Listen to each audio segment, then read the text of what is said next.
नमस्कार।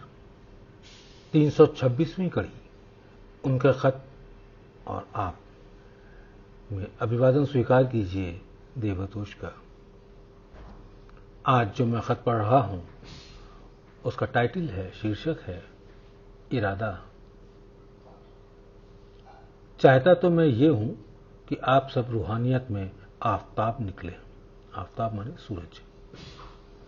चाहता तो मैं ये हूं कि आप सब रूहानियत में आफताब निकले, परंतु ये मुमकिन कब है जबकि आप जमीन का साया सूर्य पर न पड़ने दें। और यह कब मुमकिन है जबकि आप अपने चलने का दायरा ऐसा बना लें कि आपकी रवानी यानी चाल सीधी हो जावे। और यह दायरा कब बन सकता है और रवानी सीधी कब हो सकती है जबकि पूरे तौर से ठिकाने का ख्याल रहे। और ठिकाने का ख्याल कब हो सकता है जबकि आप उसके हो रहे हैं। और आप कब उसके हो सकते हैं जब आप अपने आप को खो बैठें। और आप अपने को कब खो सकते हैं जबकि सिवाय उसके किसी और का ख्याल ही दिल में ना रहे। और ये चीज कब मुमकिन है? अभ्यास करने से। और अभ्यास कब मुमकिन है? मोहब्बत और दिलचस्पी से। मोहब्बत और दिलचस्पी कब पैदा हो सकती है? बराबर ख्याल से। बराबर ख्याल कब मुमकिन है? इरादे से। और इरादा कब मुमकिन है? जबकि आप अपने आराम को कुर्बान करने और सुस्ती को त्यागने पर कमर कस लें। हमारे यहां लोगों में एहसास पैदा नहीं होता। वजह यह है कि उस तरफ अपने आप को लगाते ही नहीं। दुनियादारी के मामले में बहुत सेंसिटिव मिलेंगे। रुपया पैदा करने में बहुत ही अक्ल खुली हुई मिलेगी। बात यह है कि उस तरफ उनकी लगन है, इसलिए बारीकियां समझ में आती हैं। और इस तरफ लगन का पता ही कहां।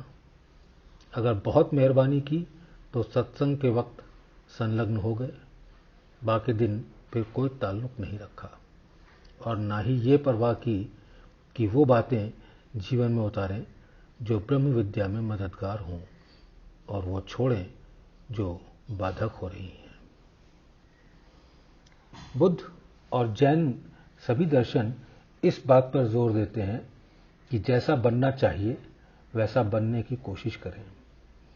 उसूल और नियमों पर पूरा जोर दिया गया है और उनकी पाबंदी रूहानी तरक्की की निशानी बताई है। और अपने यहां देखिए कि किसी बुराई को छोड़ना ही नहीं चाहते। बात क्या है कि ध्येय प्राप्ति की तड़प नहीं है, वरना सब कुछ न्यौछावर करने लग जाते।